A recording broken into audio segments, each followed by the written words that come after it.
Let's Talk Tanya for the 24th of Kislev of a leap year. So, we finished all the front matter of the book of Tanya. We did the title page, we did the approbations, we did the author's foreword, and now we're ready to actually start chapter 1 of Tanya. Now, the book of Tanya is commonly known as Tanya, but that's not actually the name that the Alter Rebbe, the author, gave to the work. Tanya is the first word of the first chapter, and that has become accepted as the name. But the Alter Rebbe, he called Tanya Likutei Amarim, as we've mentioned, which means a collection of sayings. But that is the name of the entire Tanya, the entire work.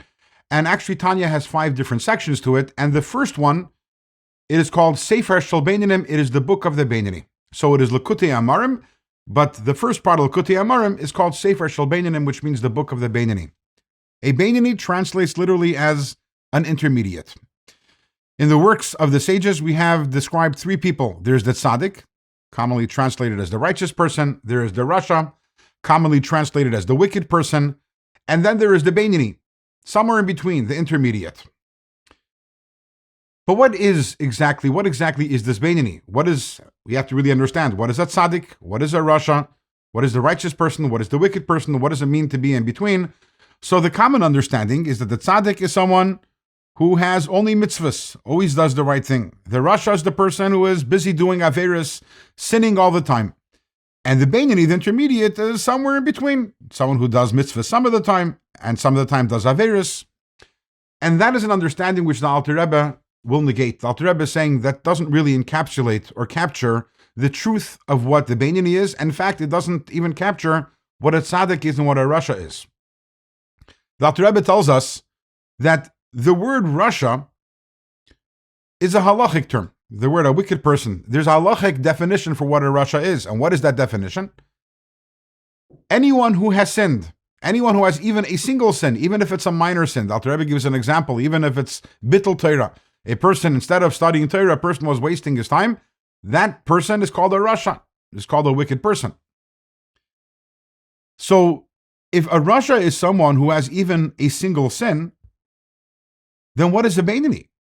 What is the intermediate? In other words, we assume that a Beinani is someone who has some sins and some mitzvahs, but as it turns out, a Beinani can't have any sins, because if he has even one sin, then he's already a rasha. So what the Alter Rebbe does over here in today's Tanya, the Alter Rebbe wants to restore to factory settings. The Alter Rebbe wants to say, okay, I need you to have a blank piece of paper. Don't make any assumptions about what a tzaddik, a Beinani, and a rasha is. We are going to find that out over the course of the coming chapters, what exactly these are, and it's going to be an entirely different definition.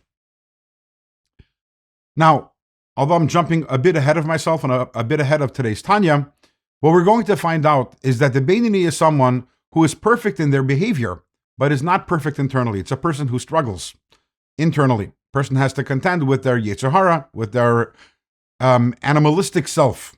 Whereas a tzaddik is someone who's not only perfect in their behavior, but a tzaddik is also perfect internally. And the goal of Tanya is that every person should have an aspiration to be a Beinani, which means, at the very least, perfect in behavior, even if internally we can't achieve internal perfection. However, before we sign off on today's segment of Let's Talk Tanya, I want to make an interesting observation. The very first words of Tanya, the Alter Rebbe says, Tanya, we learned, Mashpiyim oisoi tehi tzaddik va'al tehi rasha, that before a soul comes down over here into this world, it is administered an oath, and that oath is tehi tzaddik. You should be a tzaddik, and you should not be a rasha, which is fascinating, because this book is the Sefer Shel Beinanim. This is the book of the struggler.